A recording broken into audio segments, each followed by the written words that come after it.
Bueno, vamos a iniciar.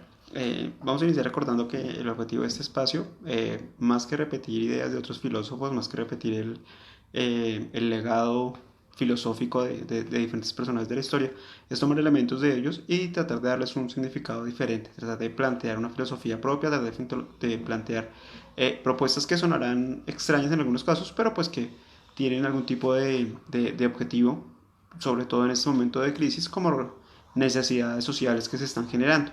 Entonces, hoy vamos a hablar puntualmente de tres autores, tres de las bases filosóficas más importantes para la actualidad. Vamos a hablar de Platón, vamos a hablar de Nietzsche y vamos a tomar a Marx en muchos de sus elementos fundamentales. Este proceso que se va a plantear hoy busca responder a la pregunta acerca de la ciudadanía, acerca de quiénes son esos ciudadanos o esos sujetos que van a ser parte de una sociedad diferente, una sociedad que está cambiando, una sociedad que se está deconstruyendo, diría Derrida, pero que necesita para poderse deconstruir unos fundamentos que más allá de ser teóricos irían hacia lo práctico. Entonces vamos a ir comentando algunos elementos de esos autores teniendo la claridad de cómo no podemos mezclar un Nietzsche, un 100% de Nietzsche con un 100% de Marx. ¿Sí? Hay muchos elementos en los que definitivamente van a encontrarse diferencias, pero el objetivo de esta propuesta es darnos cuenta cómo hay unos elementos que si tomamos la dialéctica desde esa contradicción nos va a permitir crear una visión antropológica y tal vez cívica de lo que creo que necesita este mundo. ¿Sí? Entonces, si nosotros hablamos de Nietzsche, automáticamente pensamos, más allá de Dios ha muerto, pensamos en el superhombre, en esa propuesta alternativa que genera Nietzsche para decirle a los seres humanos, miren, es que nosotros como hombres somos una especie que está en el medio entre el animal, ese irracional, ese instintivo y demás, y el superhombre. Ese superhombre capaz de crear valores, ese capaz de crear, de entender el mundo de una manera diferente. Y van a haber dos elementos fundamentales en la propuesta de Nietzsche. Va a ser la transvaloración de los valores, ¿no? La transmutación de los valores. Entonces Nietzsche comienza a decir, es que ese superhombre es el que es capaz de tomar cosas como la honestidad, como el respeto, como la disciplina, tal vez, como todos esos valores y darle un significado diferente. Y un significado que va a jugar con esa propuesta del egoísmo bien entendido que él plantea, ¿sí? Recordemos, y esto es importante, ¿no? Cuando hablamos de Nietzsche, muchos hablamos o lo ligamos con el egoísmo, y es totalmente cierto. Pero no es un egoísmo en el que yo como sujeto tenga el derecho o la autoridad para atacar al otro, para maltratar al otro. No, soy un sujeto que es capaz de ser egoísta porque se preocupa por ser mejor. Sí, ese es un elemento importantísimo. Entonces, a partir de este momento, la idea es que entendamos cada vez que hablemos de egoísmo, no entendamos el egoísmo como el ser malo con los otros, sino como el exigirme a mí mismo. Eso es ser egoísta en términos de Nietzsche. Es ese egoísmo productivo, ese egoísmo creativo.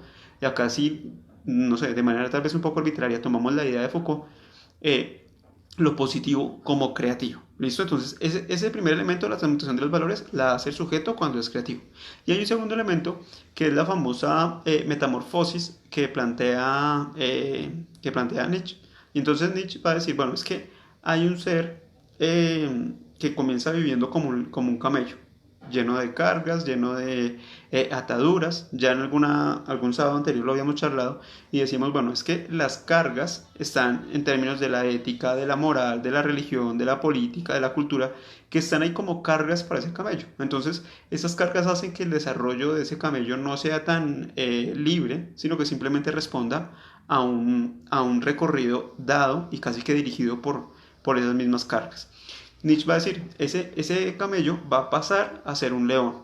Y va a ser un león que se empieza a liberar, que suelta un poco esas cargas, pero que continúa actuando desde esa parte instintiva, desde esa parte no racional, en la cual sus decisiones van a ser más un impulso que otra cosa, ¿sí? Y entonces va a llegar a un tercer estadio en el que va a decir, es que el superhombre va a ser ese que es capaz de ser niño, ¿sí? Que pasó por ser león, que pasó por ser camello, que pasa a ser león y termina siendo niño, entendiendo como niño ese que tiene la capacidad de asombro, ese que es capaz de crear, ese que es capaz de cuestionar y sobre todo ese que pregunta y si yo pregunto es porque no estoy de acuerdo con ese status quo, podría decirse, y estoy siempre cuestionando, siempre preguntando, siempre buscando algo más. Y creo que estoy convencidísimo que el ciudadano del siglo XXI debe responder a eso. El ciudadano del siglo XXI es aquel que es capaz de decir, bueno, estoy en esta sociedad, soy parte de esta sociedad, la respeto, bueno, estoy de acuerdo con ciertas cosas, pero lo hago siempre desde el cuestionamiento. ¿Listo? Entonces, esa sería la primera parte desde Nietzsche. Ahora, si miramos a Marx, obviamente lo ligamos a socialismo, lo ligamos de alguna manera con el comunismo, obviamente, pero quiero que pensemos en dos cosas puntuales de Marx. Entonces Marx va a decir, es que el hombre es capaz de producir. El hombre en sí mismo es una herramienta, es el que es capaz de tomar la naturaleza y transformarla para su propio beneficio. Pero él no entiende la palabra beneficio como esa parte económica simplemente, sino que ese beneficio va a ser el sobrevivir, ¿sí? El marxismo va a buscar esa supervivencia como objetivo. Entonces el hombre no busca vivir bien de alguna manera en términos de lujos o cosas por el estilo, sino que es un vivir desde la naturaleza como base, naturaleza que el hombre puede transformar, pero que la transforma entendiendo que el otro también tiene derecho sobre esa misma naturaleza, ¿sí? Entonces, ese socialismo no se debe pensar simplemente, como hoy se ha reducido de alguna manera, como la intervención como un Estado que interviene y que lo regula todo, sino como un hombre que es capaz de relacionarse con la naturaleza a partir de ese reconocerla y valorarla, obviamente, que es algo que pues obviamente va a ser fundamental en Marx. Entonces, por un lado, esa parte del sobrevivir, y por otro, pues el entender el socialismo. Entender el socialismo con, digamos que una de la esencia es que Marx va a decir, es que la propiedad privada no debería existir. Esa propiedad privada es la que se termina encargando de afectar al hombre, por más social que en teoría parezca, cualquier construcción social va a ser, ¿cómo se diría?, debilitada por el proceso eh, digamos, de daño que le puede generar la propiedad privada, ¿sí? En ese sentido, uno ya empieza a decir, bueno, pero entonces, ¿cómo voy a combinar a un Marx que dice que la propiedad privada es mala con un Nietzsche que dice que el egoísmo es bueno? ¿Sí? Uno podría empezar a cuestionar eso. Encontramos entonces, y el punto que comienzo a proponer, es decir, que tenemos que entender que el sujeto, nosotros como sujetos, habitantes del siglo XXI, año 2020, somos potencialmente egoístas, porque todos podemos ser egoístas, somos potencialmente egoístas, y complementariamente, no contradictoriamente, sino complementariamente, somos potencialmente sociales. ¿Qué quiere decir eso? Mi egoísmo, entendido como espero que lo podamos entender a partir de ahora, el egoísmo es exigirme, hacer que ese yo sea cada vez mejor. Yo soy egoísta cuando yo decido leer, estudiar, trabajar, comprar, compartir, colaborar, ayudar, porque me estoy exigiendo a mí. ¿Sí? Estoy haciendo que ese yo, Andrés Rodríguez, sea mejor. Si entiendo ese egoísmo, estoy diciendo que somos potencialmente egoístas.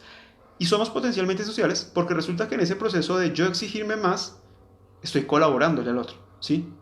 Tendríamos que entrar ya en un debate frente a la parte voluntaria, ¿no? Y es que cuando yo hago esto, por ejemplo, como profesor y me siento y preparo una clase y dicto la clase o acompaño la clase, dirijo la clase, estoy siendo egoísta porque estoy siendo un mejor profesor. Claro, de manera casi que automática, los estudiantes o las personas que están escuchando van a tomar algo de ella y socialmente el efecto de mi egoísmo va a ser positivo, ¿sí? En algunos de los conversatorios hablábamos de cómo lo bueno y lo malo de muchas maneras se puede explicar a partir de las consecuencias, ¿no? A partir del después de, ¿sí? Yo puedo hacer las cosas y el hecho como tal no es fácil, creo.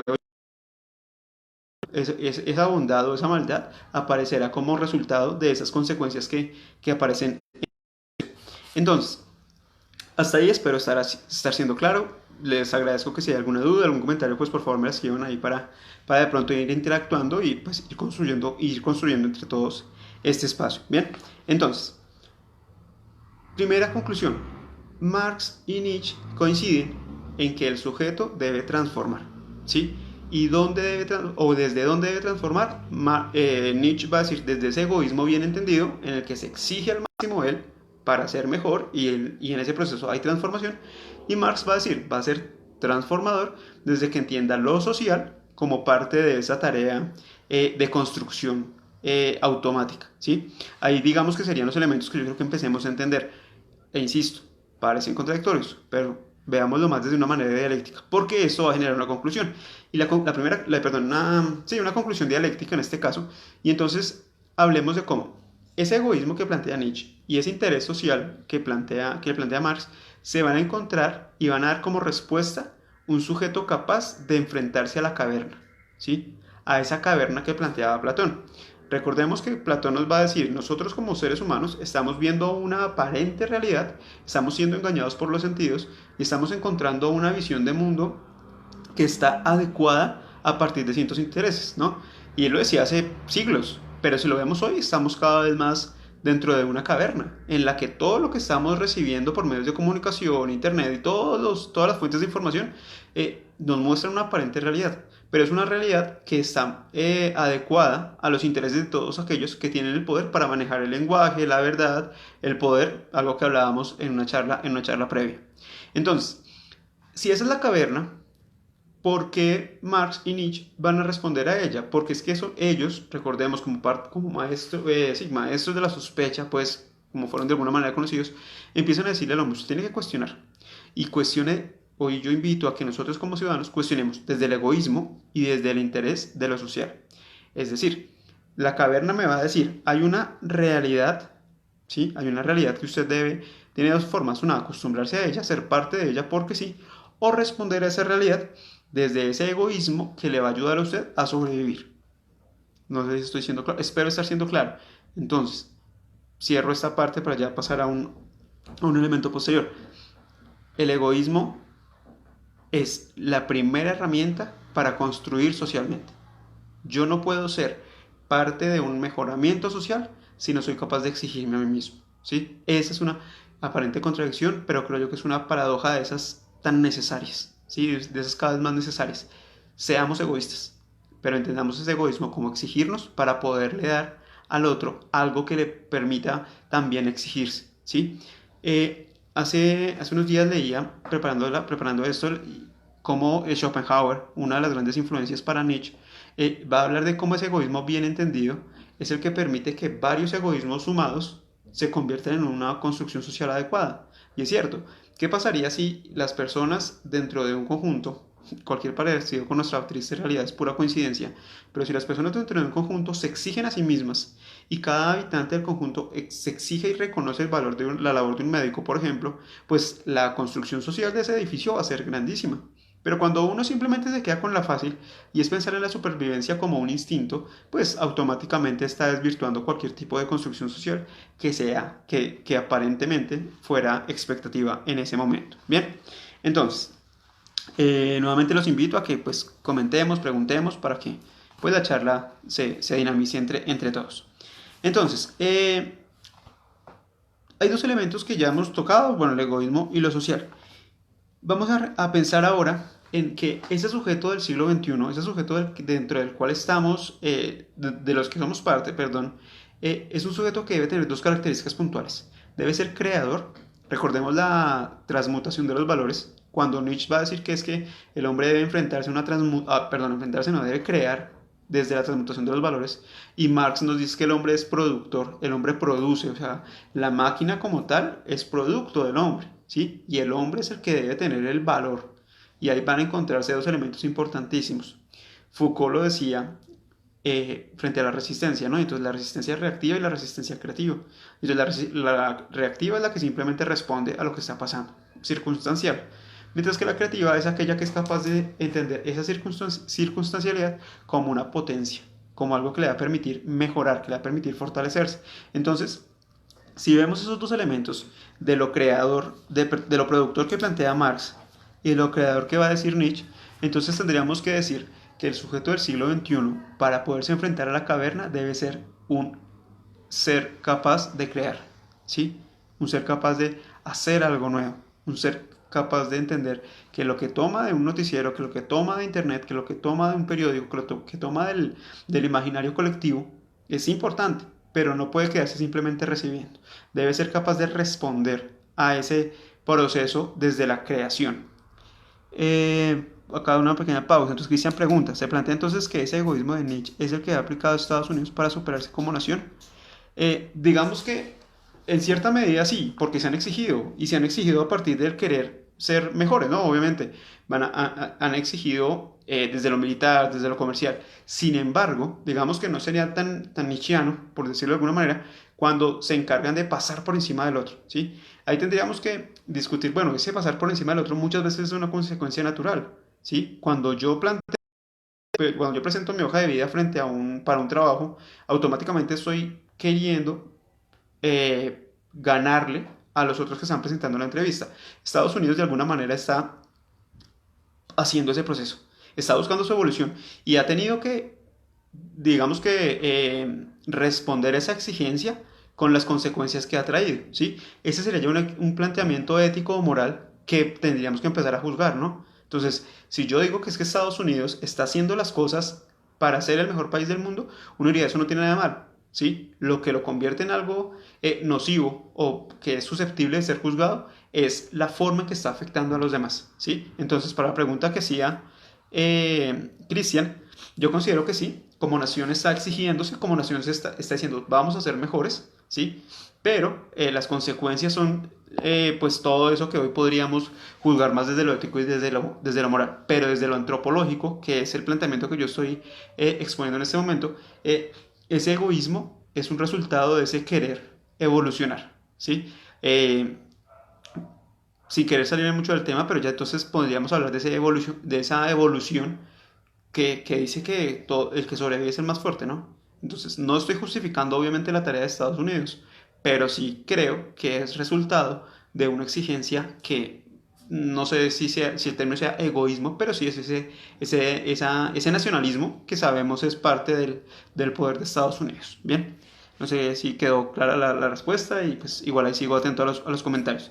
Entonces, ese hombre que es creador es el que entiende el mundo y lo quiere transformar, pero no solo copiando, no solo tomando, no solo acomodándose, sino creando. ¿Creando qué? Nietzsche va a decir valores, Marx va a hablar del mecanismo de transformar la naturaleza, ¿sí? Hoy en día la naturaleza es algo tan importante desde que hablamos de calentamiento global, desde que hablamos de contaminación en todas las formas posibles, es una naturaleza, ¿sí? Y el interés de Marx no va a ser decir simplemente vivamos todos igual, sino va a decir aprovechemos la naturaleza, es nuestro principal recurso y es el recurso que nos permite sobrevivir, ¿sí? Entonces, mientras que el egoísmo de Nietzsche va a decir es que yo sobrevivo, Marx va a decir nosotros sobrevivimos, ¿sí? Es decir, hay una aparente contradicción, pero si nos damos cuenta, se complementan, ¿sí? En ese ejercicio es donde entra la labor filosófica.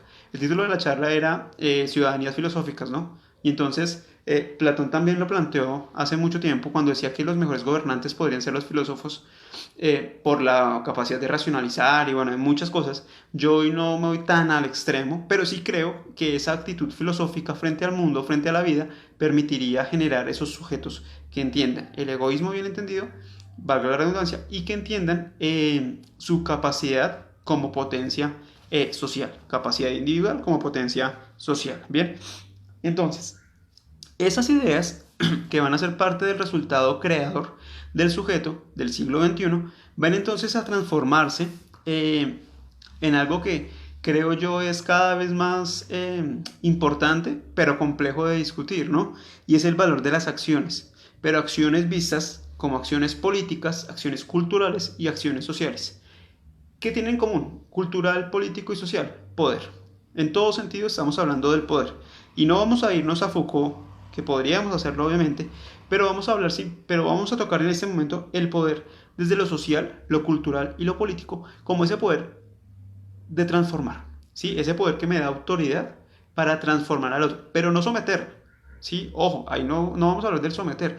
Nietzsche en ningún momento, y eso es algo de las tantas interpretaciones extremas que se han planteado frente a Nietzsche, él no habla de ese someter, Nietzsche habla de esa libertad, pensemos que al contrario, desde ese vitalismo que plantea Nietzsche, va a decir es que debemos ser libres, y si somos libres somos capaces de generar una vida en la que cada uno desde sus valores sea capaz de construir, de crear, que es lo que decíamos hace un momento.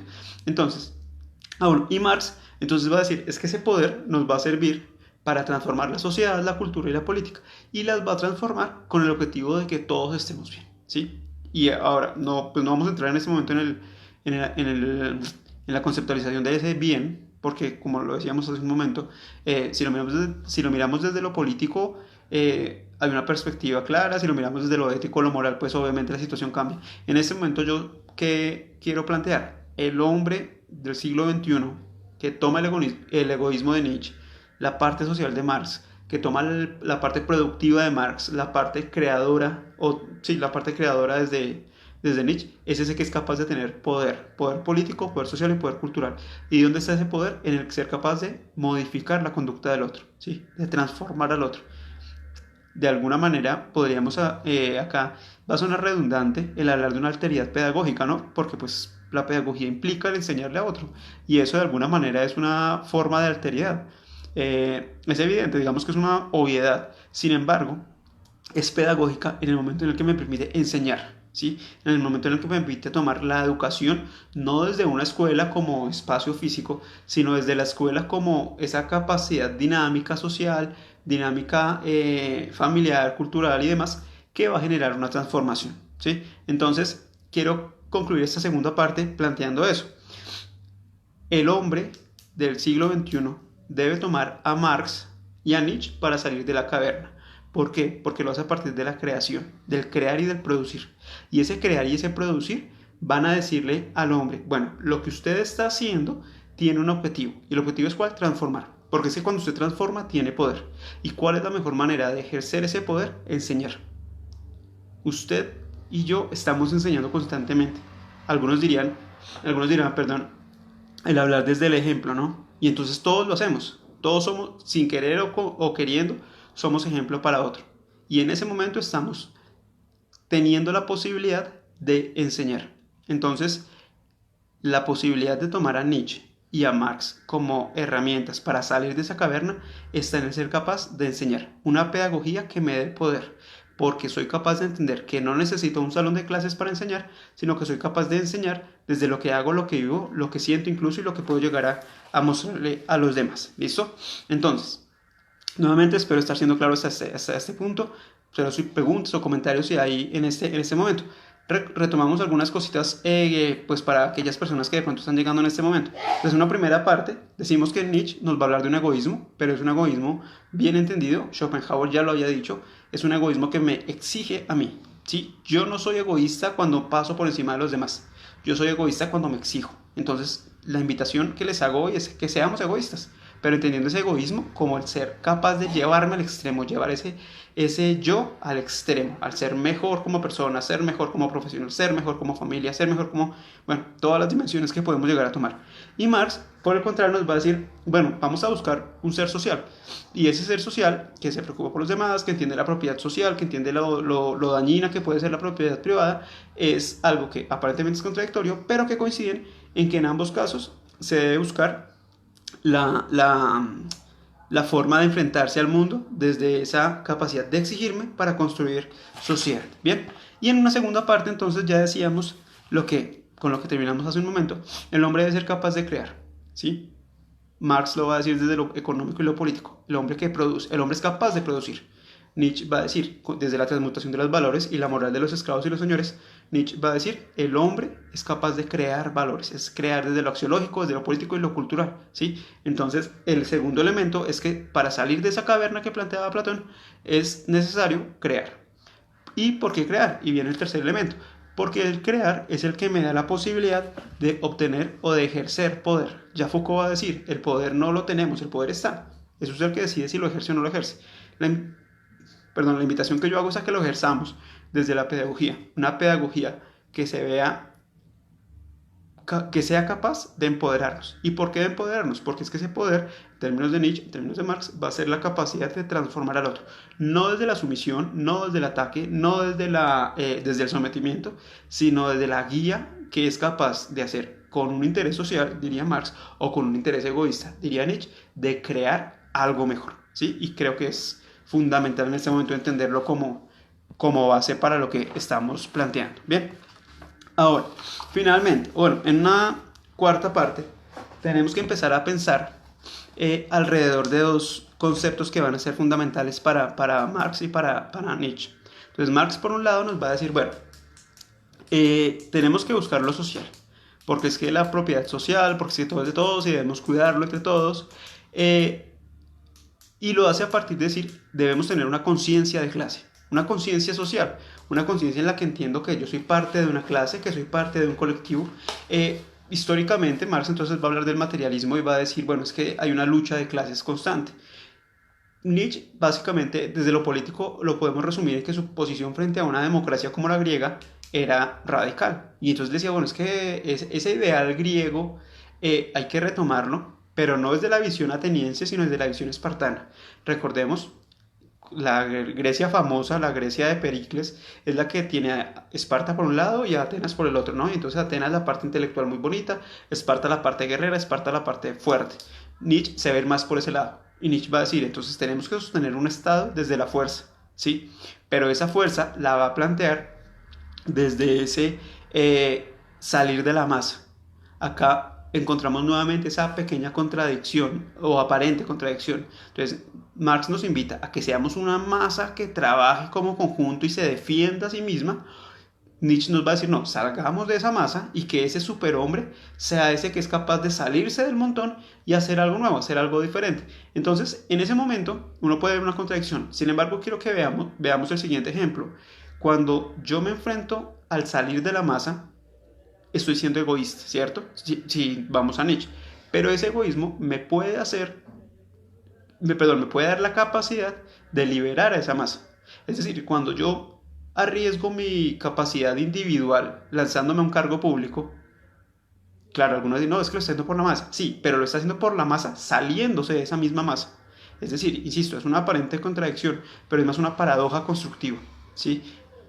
No sé si me hago entender. El hombre que quiere mejorar la masa, que quiere aplicar ese socialismo para hacerlo mejor, es el que sale de esa masa, el que tiene algo más, el que es capaz de decir, tengo algo que me permite liderar, que me permite fortalecer, me permite cuestionar, proponer y crear. Recordemos que son elementos que ha venido planteando Marx desde su idea del socialismo. Entonces, esta sería la cuarta conclusión a la que quiero compartir con ustedes. Marx va a decir que construyamos masa, trabajadores, proletarios del mundo unidos, va a decir en el manifiesto comunista. Nietzsche va a decir construyamos el Estado desde el superhombre, desde la individualidad y demás. ¿Cómo los podemos complementar? El hombre que quiere transformar la masa, que quiere mejorar la masa, que quiere darle sentido a un bienestar social, tiene que salir de esa masa, porque si no va a seguir siendo parte de ella y todo va a seguir igual, ¿sí? Entonces esa es una herramienta importante a la cual debemos llegar, ¿listo? Y por último, ahora sí, un quinto factor que quisiera proponer es el desarrollo de algo que yo llamaría una plusvalía antropológica. La plusvalía en términos de Marx tiene que ver con ese valor agregado que se obtiene después del costo de producción, ¿no? Eso que genera la diferencia social. Entonces, si produje un automóvil y la ganancia fueron 2 millones de pesos, el capitalismo va a decir, de esos 2 millones le quedan 1.800.000, le quedan al dueño del capital, 200 le quedan al trabajador y eso, dividido entre los 20 a 30 trabajadores alrededor, ¿cierto? Entonces, Marx va a decir, bueno, esa plusvalía debería de repartirse diferente. Nietzsche va a decir, el hombre es capaz de ser más cuando es capaz de atacar lo tradicional, atacar los valores y demás, esa concepción ética que se ha venido dando hasta el momento. Bien, cuando nos plantea en este momento Paula, que un saludo por cierto, no sé si la había saludado, efectivamente esa creatividad creo yo que es la herramienta clave, o sea, la creatividad. Entendía la creatividad desde todas las posiciones, ¿no? O sea, la creatividad en términos sociales, culturales, políticos y demás. Y volvemos a lo mismo que pedagógicamente lo hablamos. La creatividad la innovación no es simplemente crear algo nuevo. La innovación muchas veces es tomar lo que ya está y darle un uso más eficiente, más eficaz. Entonces, muy bien, Paula, tienes razón. La clave está en lo individual. O sea, yo no puedo querer una mejor sociedad si yo no soy mejor. No, es que la sociedad está muy mal. Sí, pero bueno, ¿usted qué ha hecho para que por lo menos usted sea mejor? Creo yo que es una forma de concretar eso. Muy bien, Paula, gracias. Bien, entonces decíamos que la plusvalía antropológica que yo les propongo es combinar la posición de Marx de la plusvalía como esa parte económica que genera la diferencia de clases y como ese esa capacidad del salir de la metafísica que plantea Nietzsche. Recuerden que Nietzsche de alguna manera se sale de esa metafísica tradicional, esa metafísica occidental, y dice, no, seamos más prácticos, vamos a algo mucho más puntual. Yo quiero un mundo mejor, no necesito esa parte metafísica, necesito un hombre mejor. ¿Sí? Necesito un hombre que sea capaz de llegar a la realidad de un mundo mejor, desde lo que construye, lo que propone, lo que crea y lo que cuestiona. Entonces, el superhombre marxista que aparece como título de la propuesta es ese que es capaz de salir del montón, de tener ese valor agregado en la capacidad de crear, que tiene ese valor agregado en la capacidad de decirle al otro, soy mejor, y gracias a que yo soy mejor, todos podemos ser mejores. ¿Sí? Esa es la ambivalencia evidente entre Marx y Nietzsche, entre una propuesta que toma el egoísmo y una competencia social que permite que yo pueda transformar desde lo que estoy generando como pensamiento, como acción y demás. ¿Listo? Nuevamente no sé si estoy siendo claro, espero estarlo siendo. Terminaría diciendo entonces que la conciencia de clase o la conciencia de colectividad, la conciencia de mundo que plantea Marx es la que se convierte en la plusvalía de ese superhombre. ¿Qué me puede hacer superhombre? Ser egoísta para los demás. Es paradójico, suena paradójico, pero entendámoslo. Es paradójico porque me dice, soy egoísta porque me exijo. Soy egoísta porque creo. Soy egoísta porque actúo, porque tengo poder, porque ejerzo ese poder. Pero si definitivamente no lo hacemos así, pues nunca va a haber una transformación eminentemente social. Y todo eso entonces va a ser el insumo necesario para salir de la caverna. Porque es que el hombre que es capaz de crear, que es capaz de ver la noticia desde el egoísmo, que es capaz de verlo todo desde la creatividad, desde la supervivencia, va a ser el que es capaz de salir de ese mundo, va a decir, bueno, es que la apariencia está ahí, pero no me voy a dejar llevar por esa apariencia, sino que voy a buscar algo que va mucho más allá. Y ese que va mucho más allá es todo aquello que me permite ser un mejor yo, logrando un mejor otro. ¿Sí? Una alteridad progresiva, por decirlo de alguna manera, en la que yo podría plantear como una especie de espiral. Yo arranco siendo mejor, crezco, evoluciono, vuelvo a mí, volvemos al término de la reflexión puntual, vuelvo a mí para ser mejor y seguir proyectando en los demás una efectividad desde lo político, lo filosófico y lo cultural. Bien. Muchas gracias a todos por su atención. Esta era, pues, o es la propuesta que les quiero plantear. Cómo salir de la caverna utilizando a Marx y a Nietzsche. Recuerden, no con la intención de repetir a Nietzsche, con la intención de repetir a Marx, sino de adecuar la esencia de sus pensamientos y hacerlo mucho más práctico para cada uno de nosotros. Entonces, espero pues que se haya entendido, espero haber sido claro, y pues estoy atento si de pronto hay preguntas o comentarios ya para cerrar esta transmisión. Muchas gracias a los que estuvieron desde el principio, a mi tía, a Paula que estuvo por ahy, Albert, Juan Pablo, no sé si todavía está por ahí, América, qué placer que estés por ahí, Nicolás, Aleja, ¿cómo vamos? Mi otra tía, uy, 2 tías, Juan David, Nelly, Marcela, Liliana, los que no lo alcanzan a ver, igual en un momento pues aparecerá compartido para que ojalá lo veamos y podamos seguir intercambiando ideas y opiniones al respecto. ¿Listo? Demos un minutico más por si hay alguna pregunta, algún comentario, alguna sugerencia. Bien, finalmente entonces pues informarles, seguimos con los conversatorios semanales. Esta semana un inconveniente de última hora es de la parte técnica, entonces tuvimos que cambiar un poco de horario, pero igual se realizó. Esta semana pues se seguirá realizando, pero esta vez hay un cambio, y es que el próximo jueves seguiremos con los conversatorios, digamos, tradicionales que los estamos haciendo, los seguimos aprovechando por la plataforma de Zoom, pero los martes a las 3 de la tarde Isabela está planteando un conversatorio para niños. Bueno, Isabela, perdón, para los que no saben, mi hija está planteando unos conversatorios en los que ella está moderando discusiones con personas de su edad, adolescentes. Entonces pues igual lo publicaré también para que pues invitemos hijos, sobrinos, nietos y demás para que puedan participar en ese espacio al que también pues obviamente están todos ustedes invitados. ¿Listo? Profe Eduard, un saludo también. ¿Listo? Entonces, sin más, muchas gracias y quedo atento igual ahí en la publicación para preguntas, comentarios y críticas.